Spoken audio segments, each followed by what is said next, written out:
Hello, my good friends. How are you today? May God bless you all. I will not introduce anything. You guys watch the video and feel it, then let's evaluate together. The rain came down in sheets, hammering the pavement of a narrow Chicago alley, where the glow of a flickering street lamp painted everything in shades of gold and shadow. James Carter stood there, soaked to the bone, his tailored suit clinging to his broad shoulders, water dripping from his dark hair. Across from him, Maya Johnson faced him, her curls plastered to her face, her eyes blazing with a mix of defiance and something softer, something that made his heart pound louder than the storm.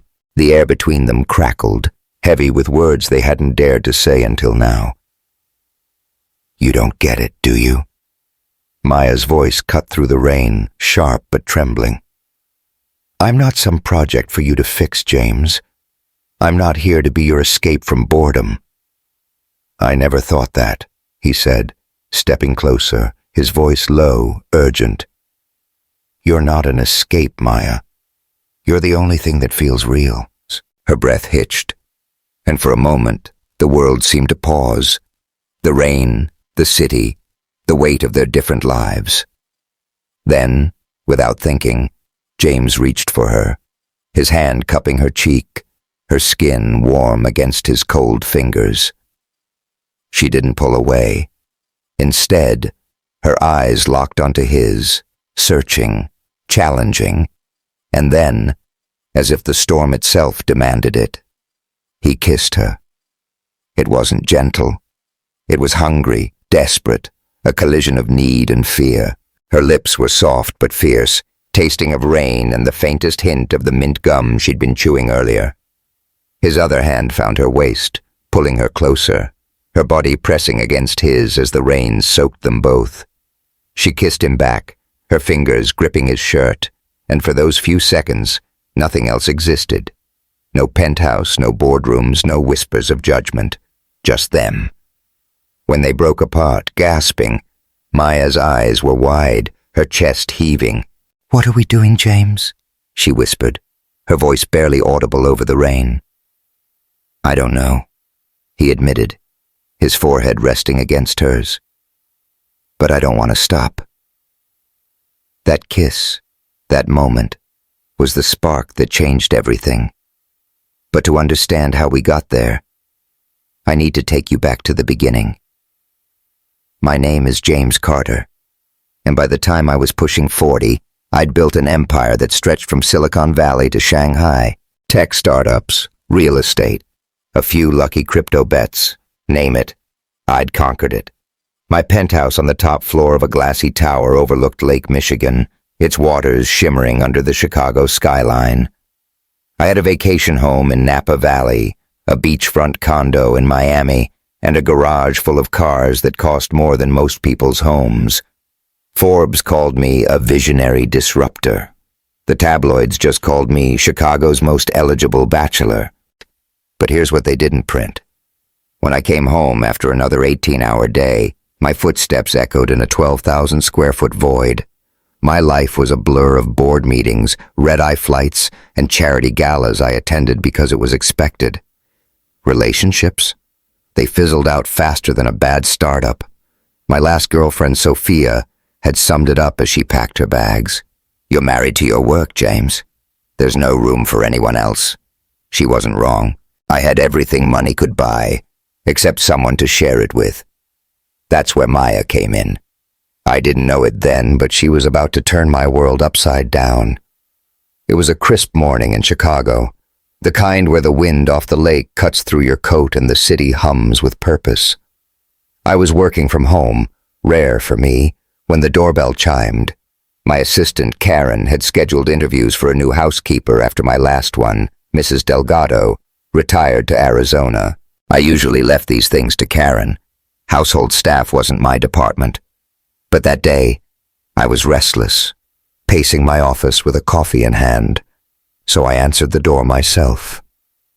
There she stood, Maya Johnson, 5'6", with a presence that filled the doorway. Her dark curls were pulled into a high bun, a few strands escaping to frame her face. She wore a simple white blouse and black slacks, nothing flashy, but the way she carried herself was anything but ordinary. Confident, but not cocky. Warm, but not overly eager. Her brown eyes met mine, and I swear, it was like she saw right through the polished exterior I'd spent years perfecting.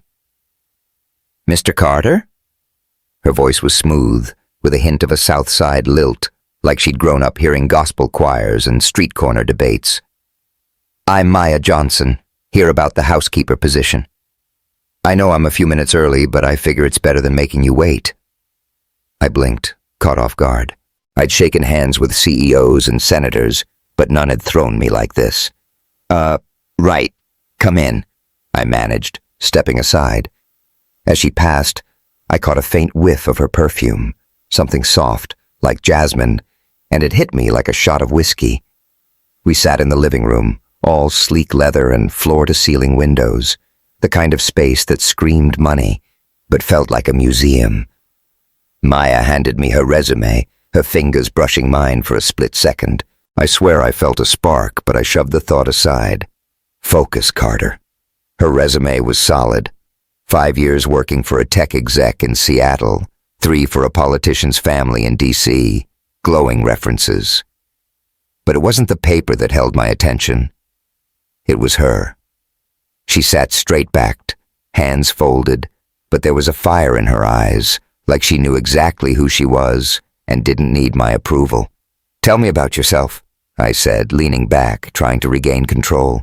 She tilted her head, a small smile playing on her lips. "What's there to tell? I'm good at my job, Mr. Carter. I keep things organized, clean, and running smooth. But I'm not here to make your house look like a showroom. A home needs to feel lived in, you know? Like it's got a soul." I raised an eyebrow. "A soul? You think this place is missing one?"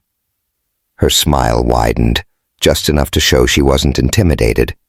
"No offense, but it's a little sterile, all this glass and chrome. It's like living in a spaceship. I'd add some warmth, maybe a few plants, some color. Make it feel like you're actually home when you're here." I laughed, surprising myself. "You're not wrong. So, what else? You're not just a housekeeper, are you?" She hesitated, then shrugged. "I'm taking night classes at DePaul. Business management. Got dreams of my own, but for now this job keeps the bills paid and the lights on." I nodded, impressed but trying not to show it. "Why should I hire you, Maya?" "Because I'm honest," she said without missing a beat. "I'll tell you when you're being a workaholic who needs to eat dinner instead of staring at your laptop. And I'll make sure this place feels like a home, not a hotel. But I've got boundaries, Mr. Carter. I'm here to work, not to be your therapist or your buddy. Respect that, and we'll get along fine." Her directness hit me like a breath of fresh air.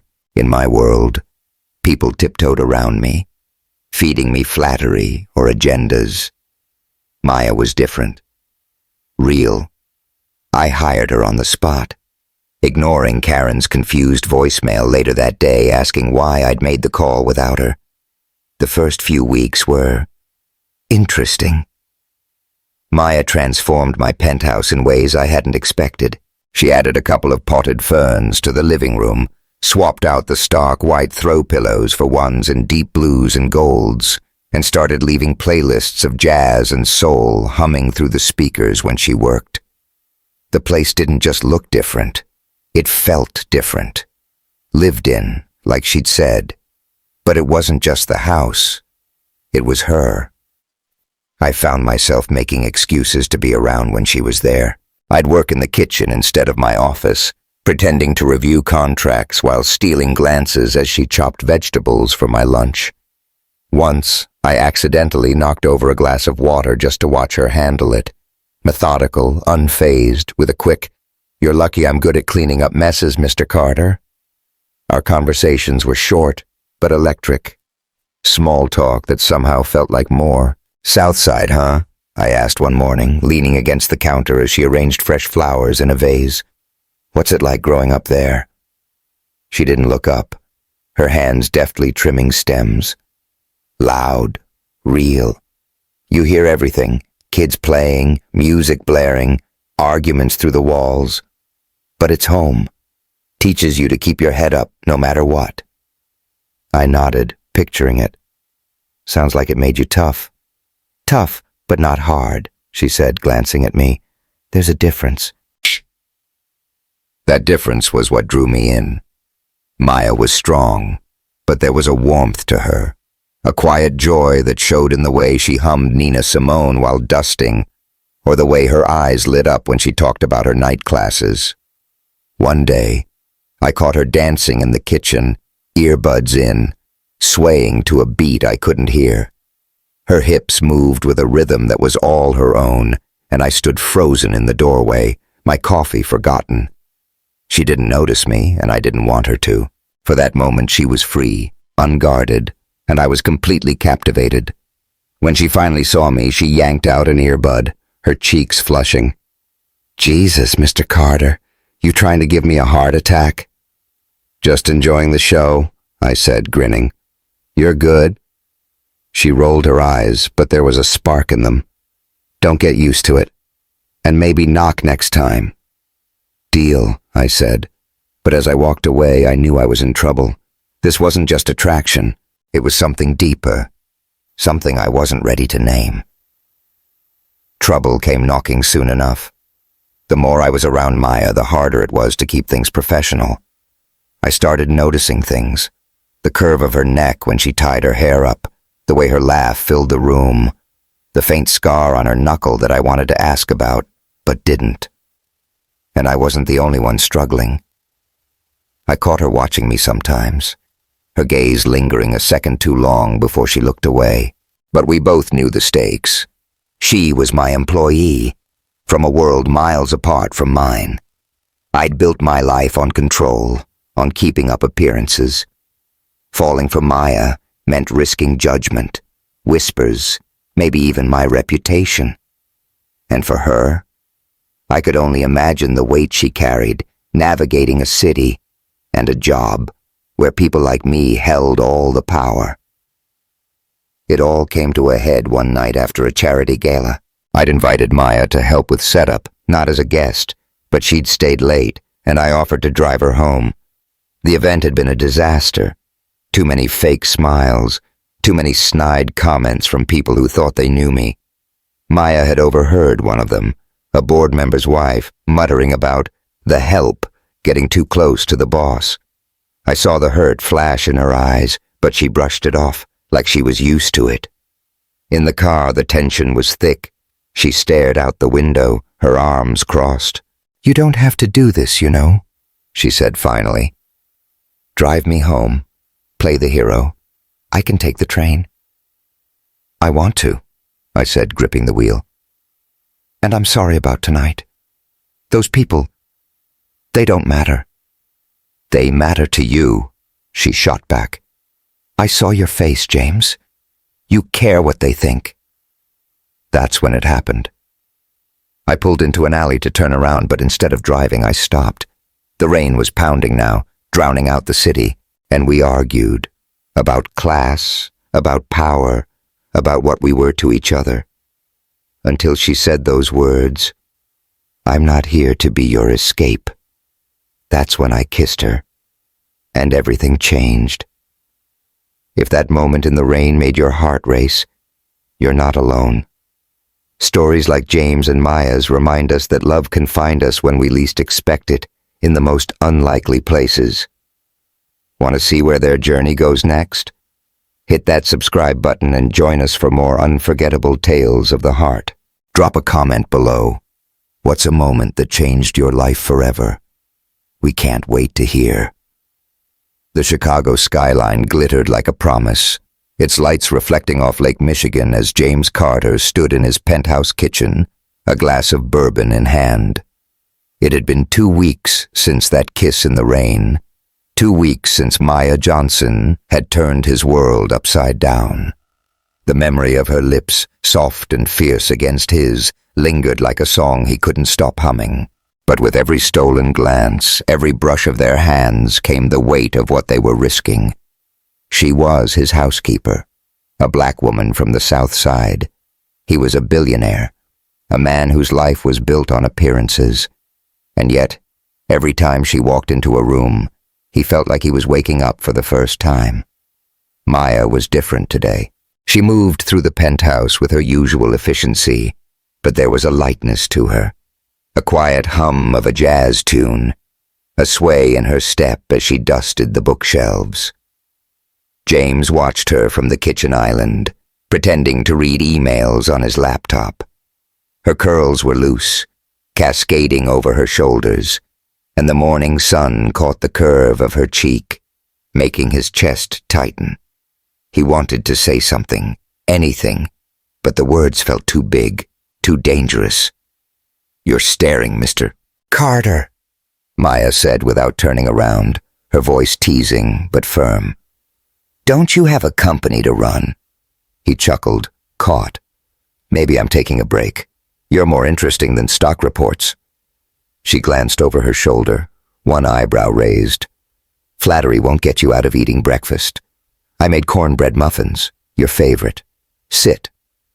He obeyed, sliding onto a stool as she set a plate in front of him. The muffins were warm, golden, with a faint sweetness that reminded him of summer. "You're spoiling me, Maya," he said, breaking one open. "What's the catch?" "No catch," she said, leaning against the counter, her arms crossed. "Just doing my job. But if you want to thank me, maybe stop leaving your coffee mugs everywhere. I'm not your maid, you know." He grinned, loving the way she called him out. "Noted. But for the record, you're way more than a housekeeper." Her eyes softened, just for a second, before she looked away. "Eat your food, James." That was their dance now. Moments of closeness, quick retreats, like they were both testing the water but afraid to dive in. Since that night in the alley, they hadn't kissed again, hadn't even talked about it. But the air between them was charged, every interaction a spark waiting to catch fire. James found himself lingering in the kitchen when she cooked, asking about her night classes at DePaul, sharing stories about his travels, things he'd never told anyone else. Maya listened, laughed, challenged him. She wasn't impressed by his wealth or his name, and that made him want her even more. One evening, as the city settled into dusk, James came home to find Maya in the library, organizing a stack of old vinyl records. The room was bathed in the warm glow of a floor lamp, and a Billie Holiday record spun softly on the turntable, her voice weaving through the air like a spell. Maya was swaying slightly, her fingers tracing the worn edges of a record sleeve, lost in the music. "You like jazz?" James asked, leaning against the doorway. She turned, startled, then smiled. "Love it. My mom used to play Billie every Sunday. Said it made the chores feel like poetry." He stepped closer, drawn in by her voice, her presence. "My dad was a Coltrane guy. Used to drive my mom crazy with those long solos." Maya laughed, the sound rich and unguarded. "Coltrane's intense. You gotta be ready for him." She held up the Billie Holiday record. "This one's easier. She's like a warm hug, but with a little ache in it." He nodded, watching her. "You make everything sound better than it is." Her smile faded, and she set the record down. "Don't do that, James." "Do what?" "Look at me like that. Say things like that." Her voice was quiet but firm. "We both know this is complicated." He took a step closer, close enough to catch the faint scent of her jasmine perfume. "Maybe I'm tired of complicated. Maybe I just want to be honest." She held his gaze, her eyes searching his. "Honest? Okay. What do you want, James? Really?" "You," he said, the words slipping out before he could stop it. "I want you, Maya." The air stilled. For a moment, neither of them moved. Then slowly, she reached out, her fingers brushing his wrist, sending a jolt through him. "You don't know what you're asking for," she said, but her voice was softer now, almost a whisper. "Then tell me," he said, his hand covering hers, his thumb tracing the scar on her knuckle. Tell me what it means to want you." She didn't pull away, but her eyes were a storm of emotions, desire, fear, hope. "It means stepping into my world, James. Not just this penthouse. My world, South Side, my family, my struggles. You ready for that?" He didn't have an answer, not yet. But before he could speak, she stepped back, breaking the moment. "I need to finish up," she said, turning to the records. "You should get some rest." He watched her go, his heart pounding, knowing they'd crossed a line they couldn't uncross. The tension between them grew, a tightrope they both walked with care. James started finding reasons to be home more. Meetings cancelled, emails ignored. One morning he convinced Maya to teach him how to make her mom's cornbread. The kitchen became their stage, flour dusting the counter, laughter filling the air as he fumbled with the recipe. "You're hopeless," Maya teased, swatting his hand as he tried to sneak a taste of the batter. "You don't eat it raw, James?" "Come on, it's good," he protested, grinning. "You're just jealous of my culinary skills." She snorted, but her eyes sparkled. "Skills? You're a disaster. Stick to signing checks." He stepped closer, wiping a smudge of flour from her cheek. His fingers lingered, and her breath caught, her lips parting slightly. For a heartbeat, he thought he'd kiss her again, right there among the mixing bowls and measuring cups. But she turned away, muttering something about the oven, and the moment passed. Still, those moments were piling up, each one a brick in the foundation of something neither of them could ignore. James learned more about her, how she'd grown up in Englewood, one of Chicago's toughest neighborhoods, with a single mom who worked 2 jobs. How she'd dreamed of being a photographer but put it on hold to help her family. How her night classes were her ticket to a future she was building with her own hands. Every detail was a piece of her he tucked away, turning it over in his mind during boring board meetings. But the world outside their bubble wasn't so kind. Maya's best friend Lisa, a sharp-tongued lawyer, wasn't thrilled about their growing closeness. Over coffee at a diner in Hyde Park, Lisa laid it out plain. "You're playing with fire, Maya," she said, stirring her latte. "Guys like James Carter don't stick around for girls like us. He's got a whole world that doesn't include Southside." "He's not like that," Maya said, but her voice wavered. "He sees me, Lisa, not just the housekeeper." Lisa raised an eyebrow. "Does he? Or is he just charmed by something different? Be careful, girl. You've got too much to lose." James, too, felt the pressure. His assistant, Karen, dropped hints about optics, warning that the board wouldn't like him getting cozy with the staff. And then there was Sophia, his ex, who'd started texting again, her messages dripping with subtle jabs about his new interests. It all weighed on him, but every time he saw Maya, it faded. She was worth it. She had to be. The turning point came at the Carter Foundation's annual gala, held at the Drake Hotel, a gilded fortress of Chicago's elite. James had asked Maya to attend, not as staff, but as his guest. It was a risk, a line he knew they shouldn't cross, but he couldn't help it.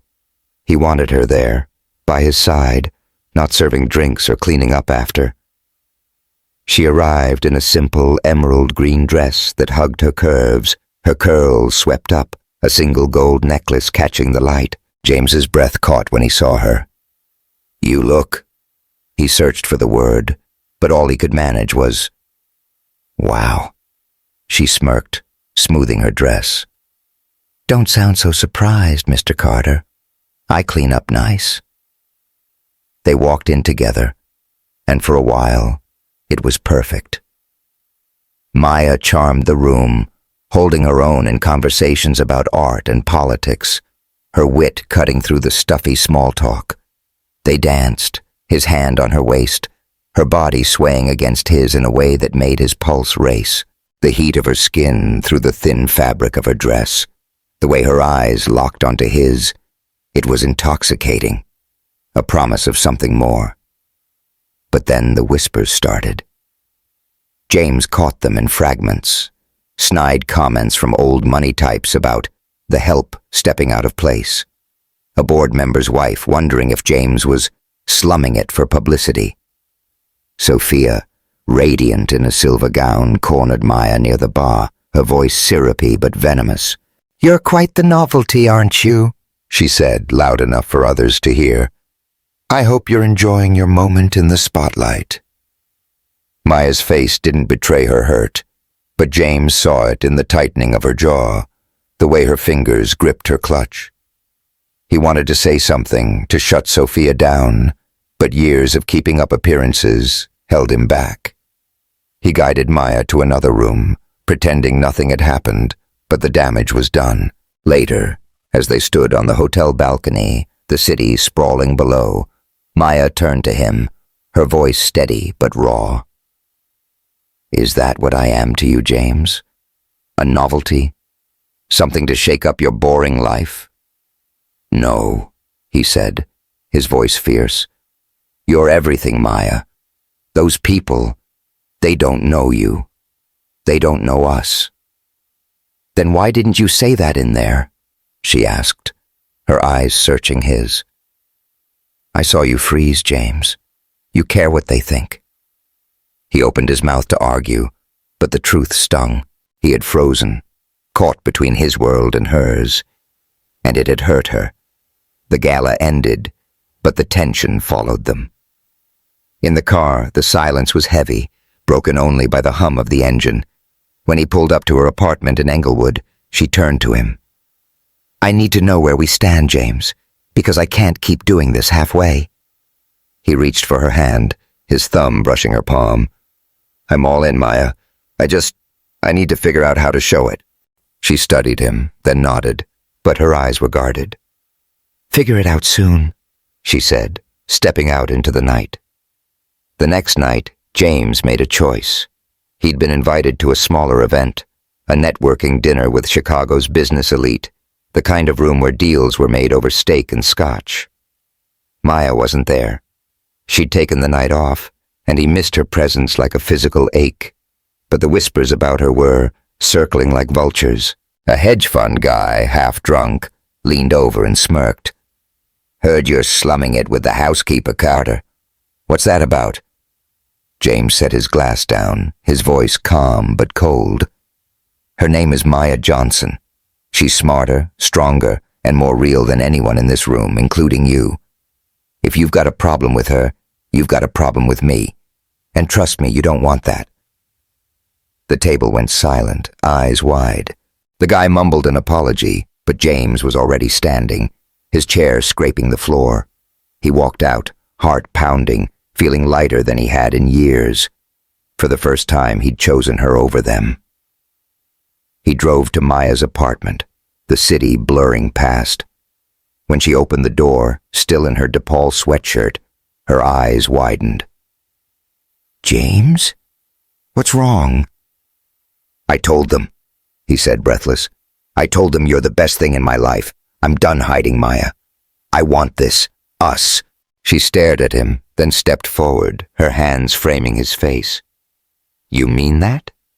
"Every word," he said, and when she kissed him, it was softer than the rain-soaked night, but no less powerful.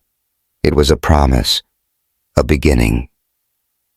The Chicago wind howled outside James Carter's penthouse, rattling the floor-to-ceiling windows as he stared at the city below. Lake Michigan churned under a gray sky, mirroring the storm brewing inside him. It had been 3 days since he'd stood up for Maya Johnson at that networking dinner. 3 days since her kiss had sealed a promise he was determined to keep. But the world wasn't making it easy. The whispers about their relationship had grown louder, and now they weren't just whispers. They were headlines. Maya was in the kitchen, her usual morning routine unchanged despite the chaos creeping into their lives. She was chopping bell peppers for an omelet, her knife moving with a rhythm that was almost hypnotic. Her curls were tied back with a red scarf, and the sleeves of her navy sweater were pushed up, revealing the smooth curve of her forearms. James watched her from the living room, his laptop open but ignored. She was beautiful, not in a polished magazine cover way, but in a way that felt like home, real, warm, alive. And yet every time he looked at her, he felt a knot of fear. What if he couldn't protect her from the world he'd pulled her into? "You're doing it again," Maya said, not looking up from her cutting board. Her voice was light, but there was an edge to it. Staring. "You okay over there, Mr. Carter?" He forced a smile, closing his laptop. "Just admiring the view." She snorted, tossing the peppers into a skillet. The sizzle filled the air along with the sharp, sweet scent of onions. "Save the charm for your board meetings. You want breakfast or not?" He stood, crossing to the kitchen island. "Only if you eat with me." She glanced at him, her brown eyes narrowing. "You know I don't do that. I'm on the clock."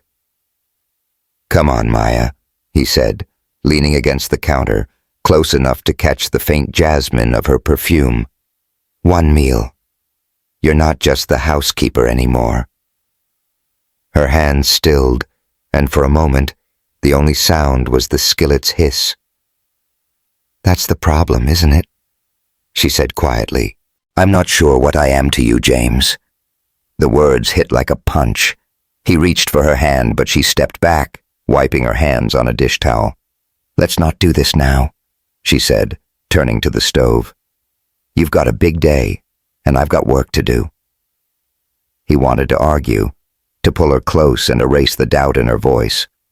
But he knew better. Maya wasn't someone you pushed. So he nodded, grabbing a muffin from the counter instead.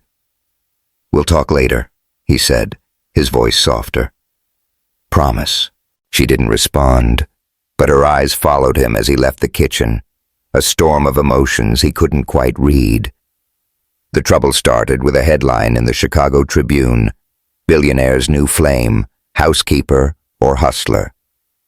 The article was a vicious mix of innuendo and half-truths, painting Maya as a gold digger who'd seduced James to climb the social ladder.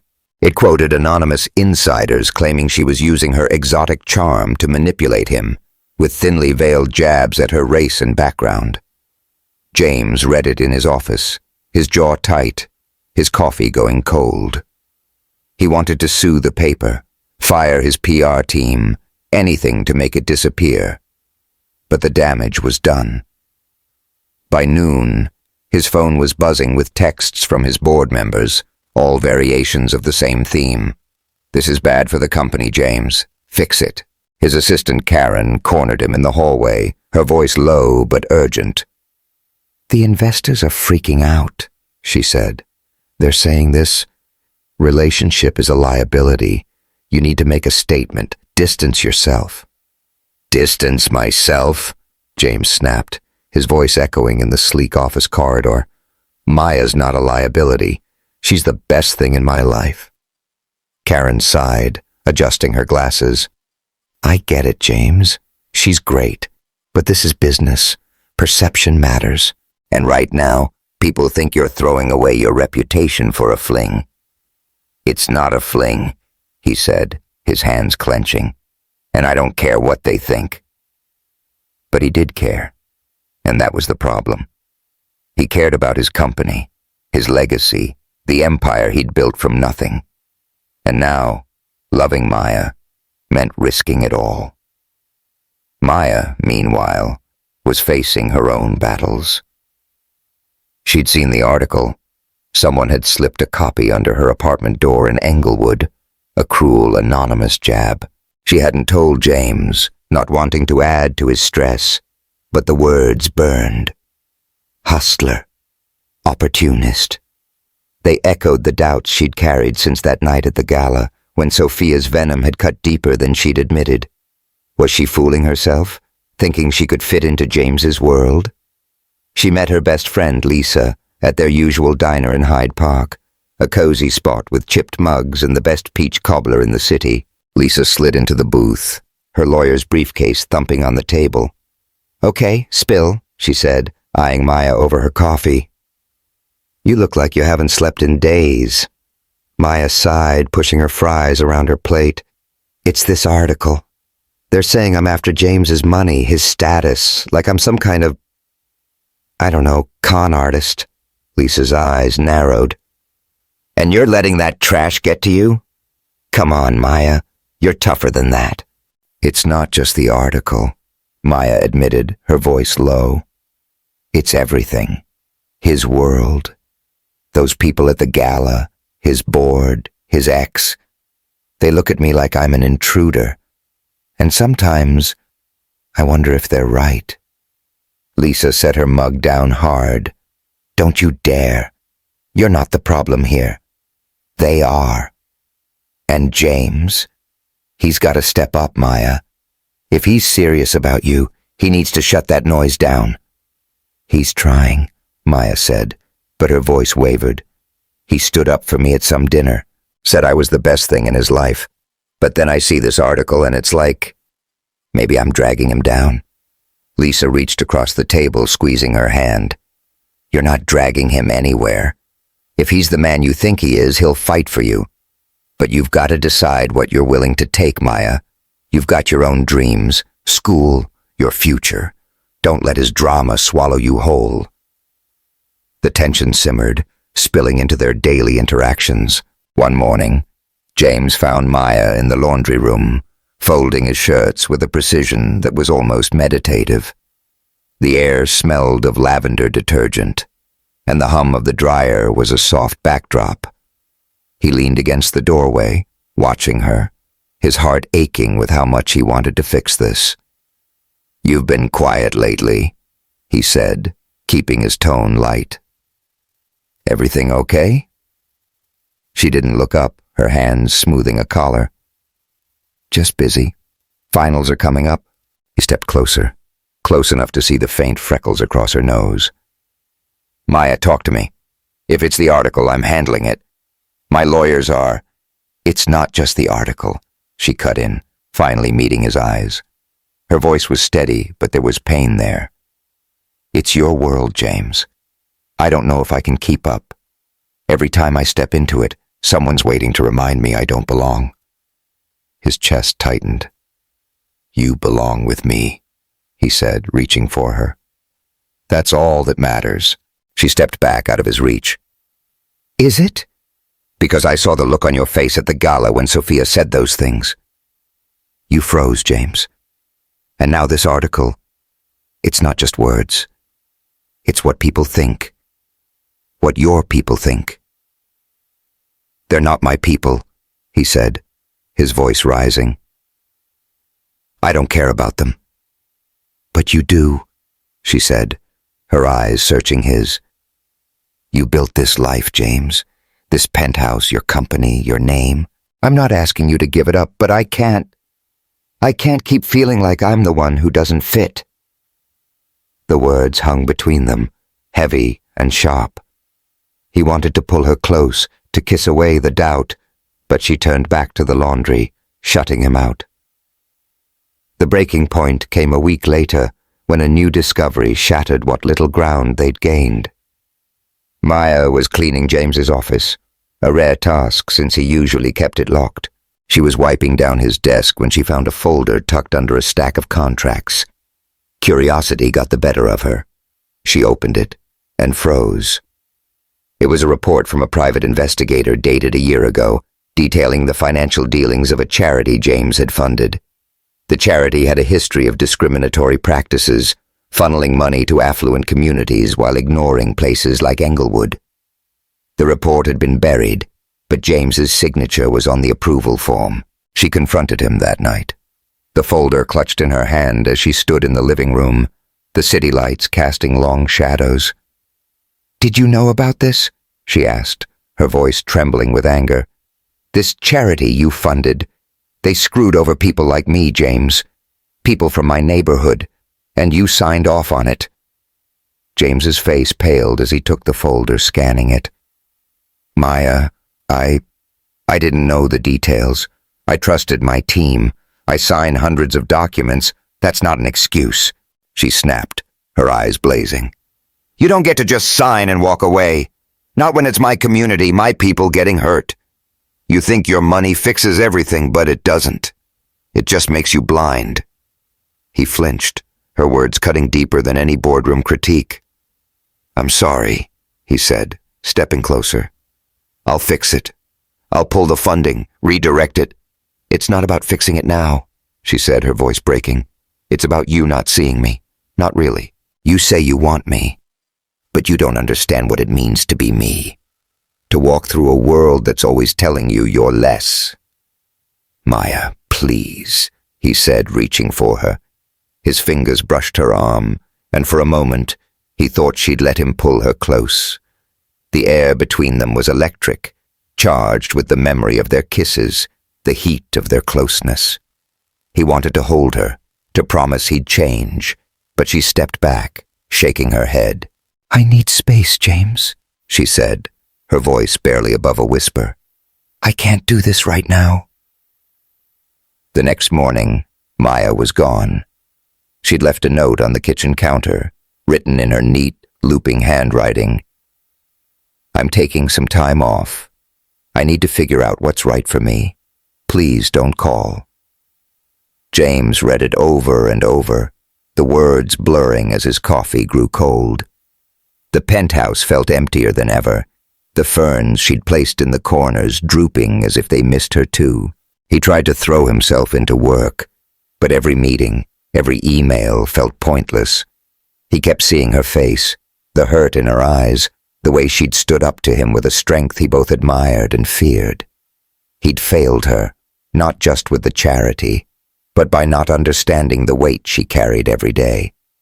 And now she was slipping away, and he didn't know how to stop it.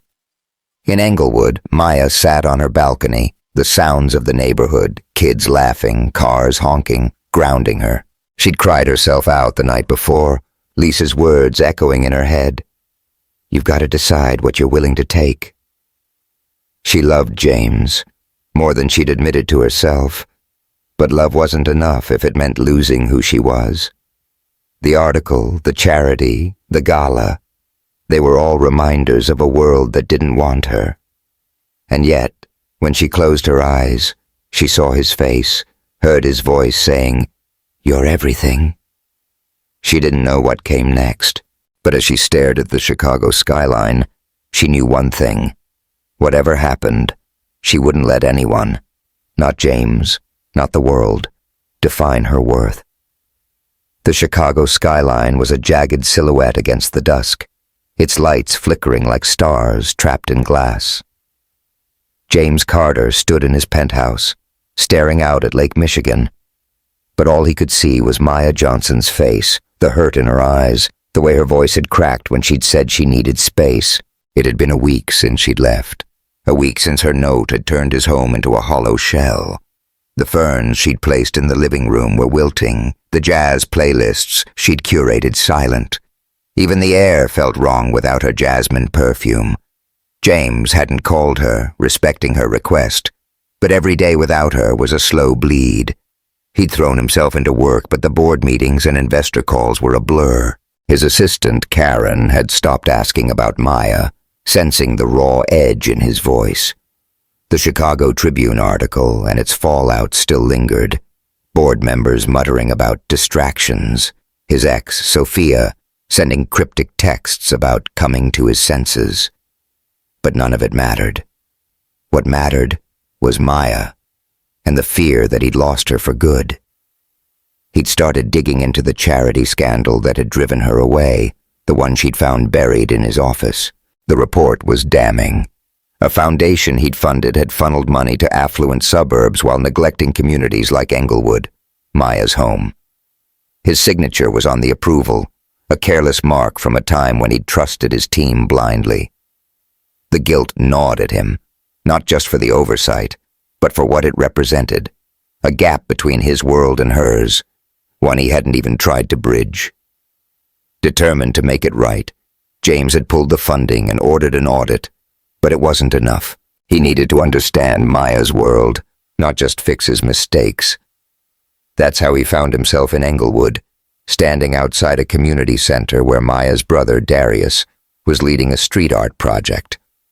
Darius, a lanky 20-something with a skeptical gaze and paint-splattered jeans, had challenged James to show up, half joking, half daring. "You want to know my sister?" he'd said over the phone. "Come see where she comes from." The center was a squat brick building, its walls covered in vibrant murals, faces, fists, flowers, stories told in spray paint. Inside, it buzzed with life. Kids sketching on tables, music thumping from a speaker, the smell of acrylic paint and pizza in the air. Darius spotted James at the door and smirked. "Well, damn. The billionaire actually showed up. You lost or what?" James forced a smile, feeling out of place in his tailored jacket. "Just keeping my word. Maya said you're an artist. Figured I'd see what that's about." Darius raised an eyebrow, tossing him a paint roller. "Talk's cheap, man. You want to learn? Get your hands dirty." For the next 2 hours, James painted alongside Darius and a group of teens, turning a blank wall into a collage of Chicago's South Side, basketball courts, corner stores, grandmothers on porches. The work was messy, humbling, and strangely grounding. Darius watched him, his skepticism softening as James laughed with the kids, smearing paint on his shirt without complaint. Afterward, they sat on a bench outside, sharing a warm Coke from the center's vending machine. The street was alive with evening sounds, car horns, kids shouting, a distant siren. James took a sip, the sweetness sharp on his tongue. "This place," he said, nodding at the center. "It's special.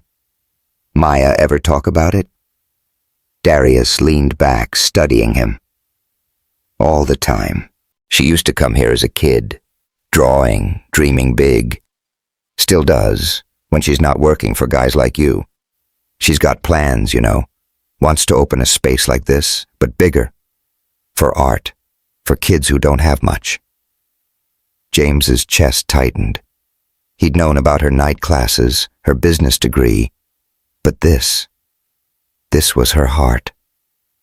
"She never told me that," he admitted. "Course not," Darius said, his tone sharp but not unkind. "You're her boss, man, not her diary." The words stung, but they were true.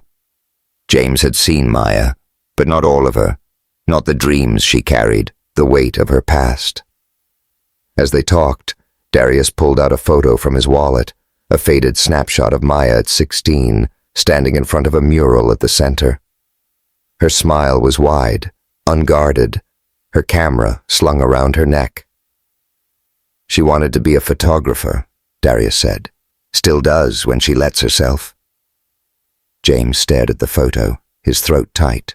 The girl in the picture was the Maya he knew, fierce, vibrant, but with a lightness he hadn't seen in weeks. He handed it back, a new resolve settling in him. "Thanks, Darius. For this.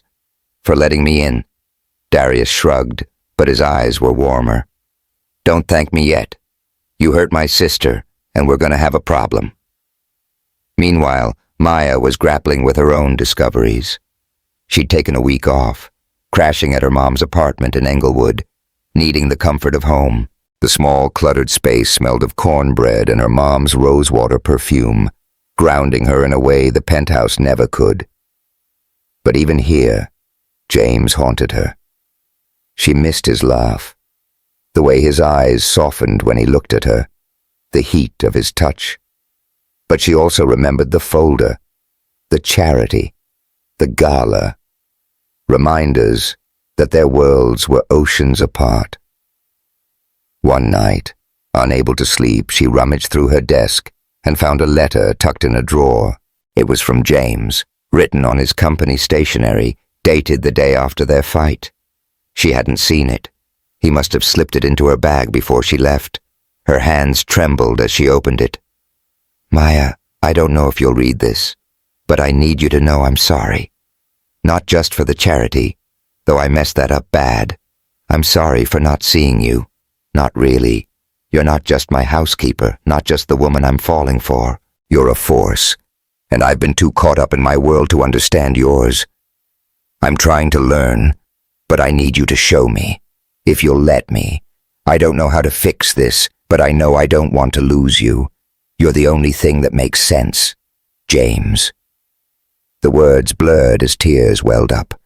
She read it again, then again, her heart aching with a mix of anger and longing. He was trying, she knew that, but was it enough? Could it ever be enough when the world kept pulling them apart? She called Lisa, her voice shaky as she read the letter over the phone. What do I do, Liz? I love him, but I'm scared. What if I lose myself in his world? Lisa's voice was steady, like always. You don't lose yourself, Maya. You're too strong for that. But you gotta ask, does he love you enough to meet you halfway? Not just with words, but with actions. Maya hung up, staring at the letter. She didn't have an answer. But for the first time in days, she felt a flicker of hope. The turning point came on a chilly evening when James showed up at Maya's apartment, unannounced, clutching a bouquet of wild flowers, daisies and black-eyed Susans. The kind she'd once mentioned reminded her of her grandma's garden. His hair was mussed, his tie loosened, and there was a nervous energy to him she hadn't seen before. When she opened the door, her breath caught, her sweatshirt and leggings suddenly feeling too casual for the weight of the moment. James, she said, her voice a mix of surprise and caution. What are you doing here? He held out the flowers, his eyes searching hers. I should have done this sooner, he said, his voice rough. I'm sorry, Maya.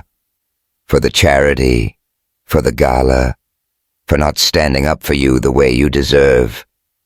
I was wrong, and I'm trying to be better, but I need you to know. I see you, and I'm not letting you go without a fight. She took the flowers, their petals soft against her fingers, but didn't invite him in. Not yet. Words are easy, James, she said, her voice steady despite the ache in her chest. You hurt me. That folder. It wasn't just a mistake. It was proof you don't understand my world. I know, he said, stepping closer, the space between them electric. But I'm learning. I went to the community center with Darius. I saw the mural, the kids, the life you come from. I get it now. Or at least I'm starting to. And I'm not asking you to fit into my world, Maya. I want to build one with you. Together. Her eyes softened, but doubt lingered. What does that even mean? Your board, your investors. They're not going to roll out the red carpet for me. And I'm not changing who I am to make them comfortable. I don't want you to change, he said, his voice fierce. I'm the one who needs to change. I'm done letting them dictate my life. You're worth more than their approval, Maya. You're worth everything. The words hung in the air, heavy with promise. She studied him, her heart pounding, and then stepped onto the balcony, motioning for him to follow. The Englewood street below was alive. Cars cruising, neighbors chatting, a kid on a bike weaving through traffic. The air smelled of fried chicken from the corner joint and exhaust, a far cry from James's polished penthouse. Sit, she said, pointing to a rickety folding chair. He did, looking out of place but trying, and that meant something. They talked, really talked, for the first time in weeks. She told him about growing up in Englewood, the pride and the struggle, the way her mom worked double shifts to keep the lights on. She told him about the community center, her dream of giving kids a place to create, to dream. And she told him how it felt to walk into his world, to feel eyes on her, judging, dismissing. It's exhausting, James, she said, her voice raw. Every day, I'm proving I belong. And with you, I want to believe it's different, but I'm scared. Scared I'll lose myself. He reached for her hand, his fingers warm against hers. I'm scared too, he admitted, his voice low. Scared I'll let you down. Scared I'm not enough for you. But I've never felt this before, Maya. This need to be better. Because of you. She looked at him, her eyes tracing the lines of his face, the strong jaw, the faint stubble, the vulnerability she hadn't seen before. Slowly, she leaned closer, her breath catching as she brushed a stray curl from his forehead. His hand tightened on hers, and for a moment, they were inches apart, the air thick with possibility. She wanted to kiss him, to let the heat of him erase the doubts, but she held back. "If we do this," she said, her voice barely above a whisper, "it's gotta be equal, James. No more boss and housekeeper. No more you saving me. We meet in the middle, or we don't meet at all." He nodded, his thumb tracing her palm, sending a shiver through her. "Equals," he said. "I'm in, Maya. All the way." She searched his eyes, then nodded, a cautious smile breaking through. "Okay," she said, "but you've got work to do, Carter." He laughed, the sound easing the tension. "I know. I'm ready." That night, they took a step forward, small but real. James drove her to a tiny Ethiopian restaurant in Uptown, a place she'd mentioned loving. The mismatched chairs creaked, the injera was tangy and warm, and James fumbled with eating by hand, making her laugh until her sides hurt. "You're hopeless," she teased, guiding his fingers. "Like this, not like you're fighting it." He grinned, his eyes locked on hers. "I'm trying. You're a tough teacher." "Good," she said, her smile softening. "You need one." For the first time, James wasn't the billionaire, and Maya wasn't the housekeeper. They were just two people, sharing food and stories, building something new. The city hummed outside, but in that moment, it was just them. Equals, at last. The Chicago summer hung heavy, the air thick with humidity and the buzz of cicadas. James Carter stood on his penthouse terrace, the city's skyline a glittering maze below, but his mind was elsewhere. Maya Johnson was back in his life, her laughter filling the kitchen again, her jazz playlists humming through the speakers.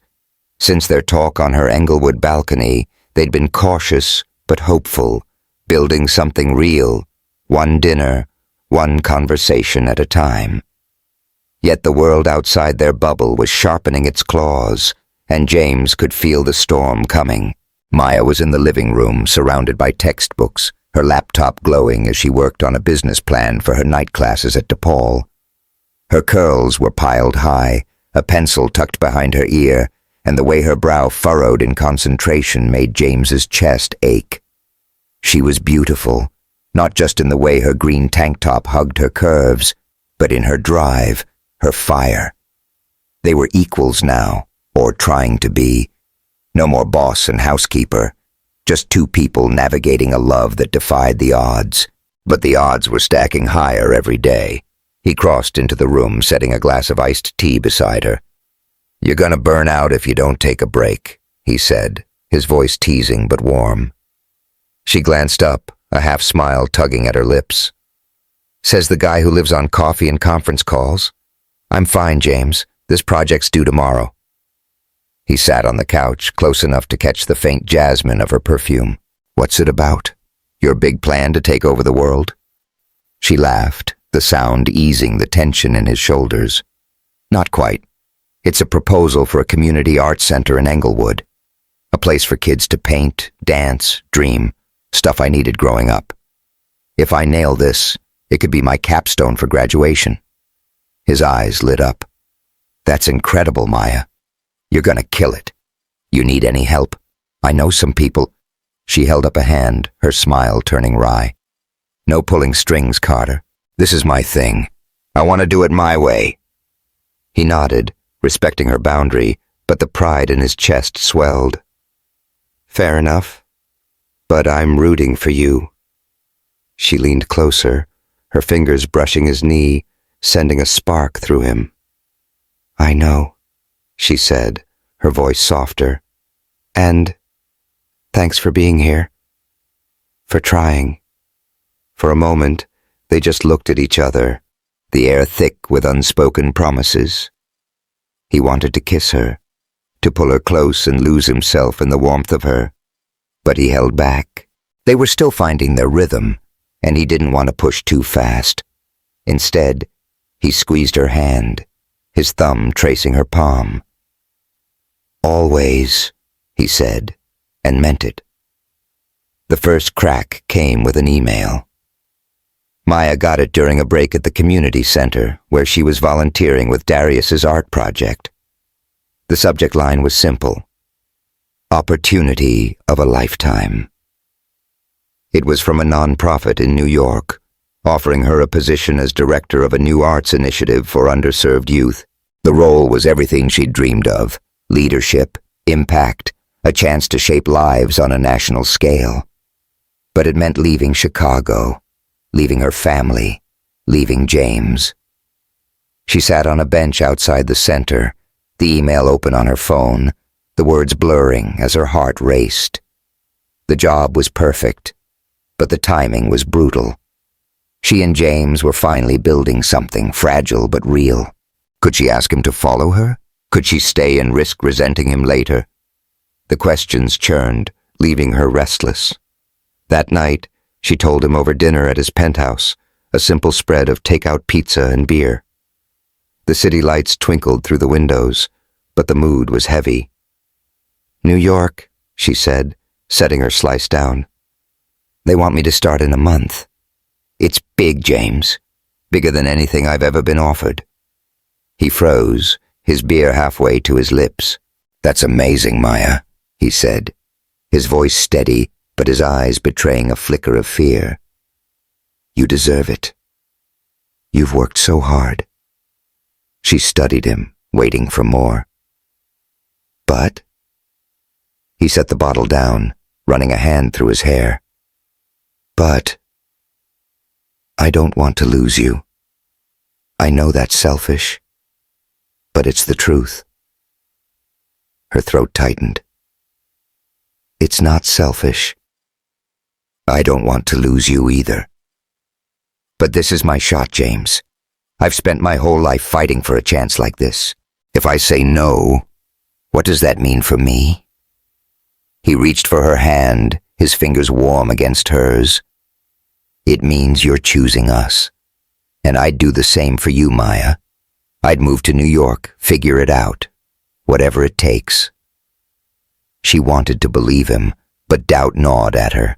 His life, his company, his empire was rooted in Chicago. Could he really uproot it all? "Let's not make promises we can't keep," she said, pulling her hand back. "I need to think about this." The silence that followed was louder than the city outside. The second blow came swiftly, orchestrated by Sophia, James's ex, who'd been circling like a shark since the gala. A new rumor surfaced, this time on a gossip blog with ties to Chicago's elite, James Carter's housekeeper. Romance? A PR stunt? The post claimed James was using Maya to rebrand as a progressive, socially conscious CEO, citing sources close to the billionaire who said the relationship was a calculated move to deflect criticism from the charity scandal. The blog included a blurry photo of them at the Ethiopian restaurant, Maya laughing as James struggled with injera, now twisted into proof of a staged romance. James saw it first, forwarded by Karen with a frantic, "We need to talk." He called his PR team demanding a retraction, but the damage was spreading. Tweets, comments, even a snarky mention on a local radio show. His board was livid, scheduling an emergency meeting to address the optics, but all James could think about was Maya. She hadn't seen it yet, but she would. And when she did, it would gut her. He drove to Englewood, his hands tight on the wheel, the city a blur of neon and concrete. When Maya opened her apartment door, her face was a mask of calm, but her eyes were red. She held up her phone, the blog post glowing on the screen. "Is this true?" she asked, her voice low, dangerous. "Is this why you're with me? Some kind of image makeover?" "No," he said, stepping inside, his voice fierce. "Maya, you know that's not true. This is Sophia. She's behind this. She's been trying to sabotage us since the gala." Maya crossed her arms, her jaw tight. "Sophia didn't write this alone, James. Someone fed them this story. Someone who knows us, who saw us at that restaurant, and now the whole city thinks I'm a prop in your PR game." He reached for her, but she backed away, the space between them a chasm. "I'm handling it," he said, his voice cracking. "I'll sue the blog, find out who's leaking this." "It's not about the blog," she shouted, her composure breaking. "It's about me, James. Every time I think we're okay, something else comes along to remind me I don't belong in your world. The article, the charity, now this. I'm tired, James. Tired of fighting to prove I'm worth it." "You don't have to prove anything," he said, his hands clenching. "I love you, Maya. That's enough." "Is it?" she asked, her eyes glistening. "Because I don't know anymore. I don't know if I can keep doing this, loving you and losing myself." The words hit like a blade. He stepped closer, desperate to close the gap. "You're not losing yourself. You're the strongest person I know. And I'm trying, Maya. I'm trying to be the man you deserve." She looked at him, her face a mix of love and pain. "I know you're trying," she said, her voice softer now. "But I need more than trying. I need to know we're in this together, not just you fighting my battles." They stood there, the hum of Englewood outside, kids laughing, a car stereo thumping, filling the silence. He wanted to pull her close, to kiss her until the doubts melted away, but he saw the exhaustion in her eyes. She wasn't ready. "I need time," she said finally, turning away. "Please, James, just go." He nodded, his throat tight, and left, the door clicking shut behind him like a final note. The next day, Sophia made her move. She showed up at James's office, all sleek confidence in a tailored blazer, her perfume sharp and expensive. "You look awful, darling," she said, leaning against his desk. "This little fling of yours is taking a toll." "Get out," James said, his voice cold. "I know you're behind that blog post." She smiled, unruffled. "Prove it. I'm just looking out for you, James. You're throwing away everything, your reputation, your legacy. For what? A girl who's already got one foot out the door?" He stood, towering over her. "Maya's worth more than your games, Sophia. And if you come near her again, I'll make sure you regret it." Her smile faltered, but she recovered, tossing her hair. "We'll see who's standing when this is over." That night, James faced the board. The meeting room was a fortress of glass and steel, the air heavy with tension. The chairman, a silver-haired man named Richard, laid it out plain. "This relationship is a problem, James. Investors are pulling back. The stock's down 3 points. You need to end this, or we'll have to reconsider your role." James's jaw tightened. He thought of Maya, her laugh, her strength, the way she'd challenged him to be better. Then he thought of the charity, the rumors, the weight she carried because of him. "I'm not ending it," he said, his voice steady. "And if you want to push me out, go ahead. But I'm done letting you dictate my life." The room went silent, Richard's face reddening. James walked out, his heart pounding but his steps sure. He'd just risked his company, his legacy, for her, and he'd do it again. Maya, meanwhile, was spiraling. The New York offer loomed, a ticking clock. She met with her mom, Evelyn, at their family's cramped apartment, the smell of cornbread baking in the oven. Evelyn listened as Maya poured out her fears, the job, the rumors, her love for James. "You've always been a fighter, baby," Evelyn said, her voice warm but firm. "But love ain't about fighting alone. If this man's worth it, he'll stand with you, not in front of you. What's your heart telling you? Maya sighed, staring at the faded photos on the wall. Her, Darius, their mom, their life. I love him, Mama. But I'm scared. Scared I'll choose him and lose me. Evelyn squeezed her hand. You won't lose you. You're too strong for that. But you gotta choose what makes you whole.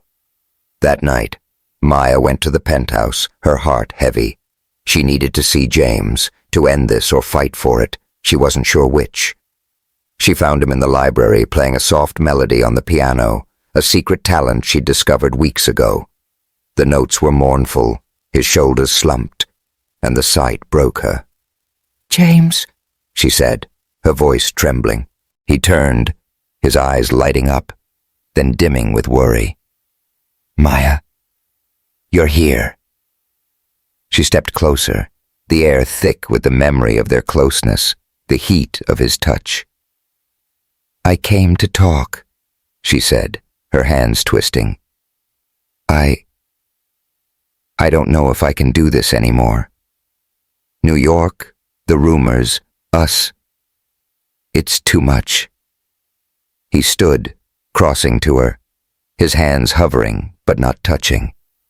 Don't say that, he said, his voice raw. I love you, Maya. I walked out on my board today, told them I choose you. I'm all in. Her eyes widened, tears spilling over. You did what? I chose you, he said, his voice breaking. But I need you to choose me too. Or tell me you can't, and I'll let you go. But please, Maya, don't give up on us. She looked at him, the man who'd risked everything, who was standing here, vulnerable for her. She stepped closer, her fingers brushing his chest, feeling the rapid beat of his heart. The air was electric, their breaths mingling, and for a moment she thought she'd kiss him, lose herself in the heat of him. But the weight of New York, the rumors, her dreams, it was too much. I need to go, she said, her voice a whisper. I'm sorry, James. She turned and left, the piano's last note echoing in her wake, leaving them both shattered. The Chicago skyline shimmered under a late summer moon, its lights dancing on Lake Michigan like a promise kept. James Carter stood in the community center in Englewood, surrounded by murals and the hum of a crowd, but his heart was elsewhere. It had been 2 weeks since Maya Johnson walked out of his penthouse, her words, I need to go, cutting deeper than any boardroom loss. He'd given her space, as she'd asked, but every day without her was a hollow ache. The penthouse felt like a tomb, the city a maze without her in it. He'd risked his company, his reputation for her, and now he faced the possibility that it wasn't enough. James hadn't been idle. He'd redirected his foundation's funding, pouring millions into community arts programs in neighborhoods like Englewood, inspired by Maya's dream. Tonight, he was at the center to announce the Carter Foundation's new initiative, a network of youth art spaces across Chicago. The room was packed. Local leaders, artists, kids from the neighborhood, even Maya's brother Darius, who gave him a nod from the back. But Maya wasn't there. Darius had said she was in New York, meeting with the non-profit that offered her the director role. The thought of her leaving for good twisted in James's gut like a knife. He stepped to the podium, the mic crackling as he adjusted it. The crowd quieted, eyes on him, but he felt exposed, raw. Thank you for being here, he began, his voice steady despite the weight in his chest. This initiative isn't about me or my name. It's about a woman who showed me what matters. Her name is Maya Johnson, and she grew up right here in Englewood. She taught me that art isn't just beauty. It's survival. It's hope. This is for her, and for every kid who needs a place to dream. The crowd applauded, but James barely heard it. His eyes scanned the room, hoping, praying she'd walk through the door. She didn't. As he stepped down, Darius clapped him on the shoulder. Good speech, man, he said, his voice low. She'd be proud. James forced a smile, his throat tight. She know about this? Darius hesitated, then nodded. I told her. She's figuring things out. The words were a lifeline, thin but real.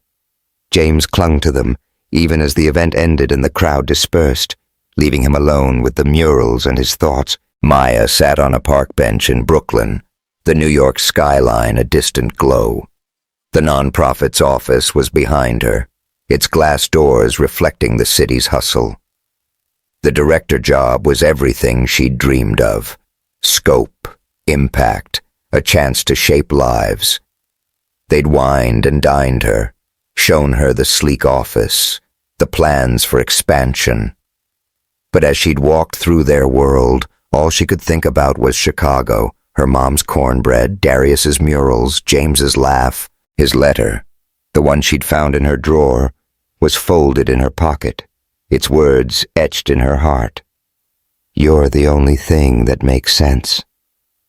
She'd seen the announcement about the Carter Foundation's new initiative, forwarded by Darius with a simple, "He's trying, sis." The thought of James standing in her community center, speaking her name, building her dream, it broke something open in her. She loved him fiercely, but she'd been scared. Scared of losing herself, of a world that didn't want her. But New York wasn't home. Chicago was. James was. She booked a flight back that night, her heart pounding with a clarity she hadn't felt in weeks. She wasn't running anymore. She was choosing her dreams, her home, and the man who'd fought to be part of both. The reunion happened at the community center 2 days later. James was there, helping Darius clean up after a workshop, paint cans scattered across the floor. He was in jeans and a t-shirt, a far cry from his usual suits, his hands smudged with blue. The center was quiet, the kids gone, the air smelling of acrylic and possibility. He didn't hear the door open, didn't see Maya until she was there, standing in the doorway, her green dress catching the light, her curls loose and wild. "James?" she said, her voice soft but sure. He froze, the paint roller slipping from his hand. "Maya." His voice cracked, hope and fear colliding. "You're here." She stepped closer, her eyes locked on his, her bag hitting the floor with a thud. "I couldn't stay away," she said, tears glistening. "I saw what you did. The foundation, the center. I read your letter. And I choose us, James. I choose you." The words hit him like a wave. He crossed the room in 3 strides, pulling her into his arms, her warmth grounding him. "Maya," he whispered, his face buried in her hair. "I thought I lost you." She clung to him, her fingers digging into his back. "You didn't. I'm here. I'm all in." They kissed, not like the desperate rain-soaked night or the tentative moments before, but with a certainty that felt like home. Her lips were soft, tasting of mint and tears, and his hands framed her face, anchoring her to him. The world, the rumors, the bored, the doubts, faded, leaving only them, their breaths mingling, their hearts aligned. When they pulled back, her smile was radiant, but cautious. "We've got work to do," she said, her voice teasing but serious. "This isn't a fairy tale. It's real and it's messy." He laughed, brushing a curl from her forehead. "I'm ready for messy, as long as it's with you." The months that followed were a dance of love and learning. James and Maya rebuilt their relationship step by step, meeting in the middle. He joined her at the community center, painting murals, laughing with kids, learning the rhythm of her world. She stepped into his, attending board meetings by his side, her wit and warmth silencing doubters.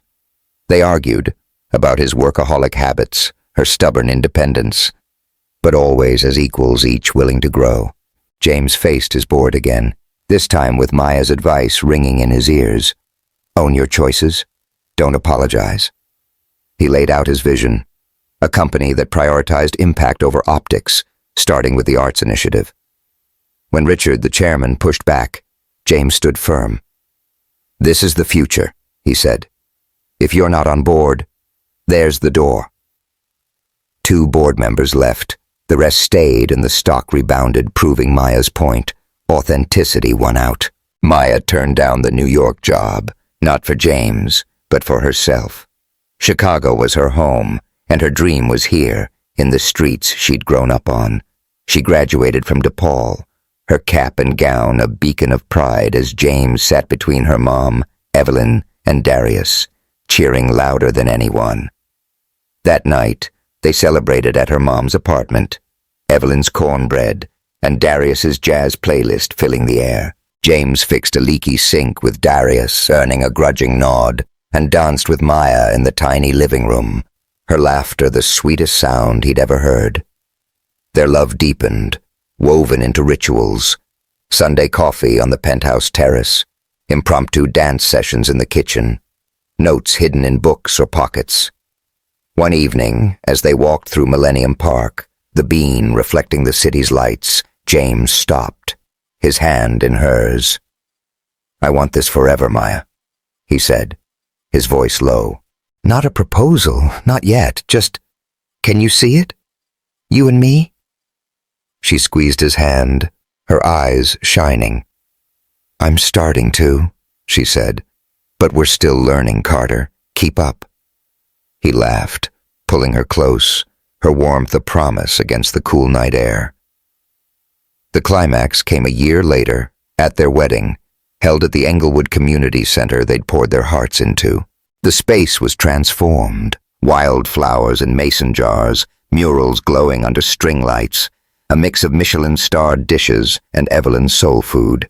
James's business associates mingled with Maya's childhood friends, finding common ground over jazz and barbecue.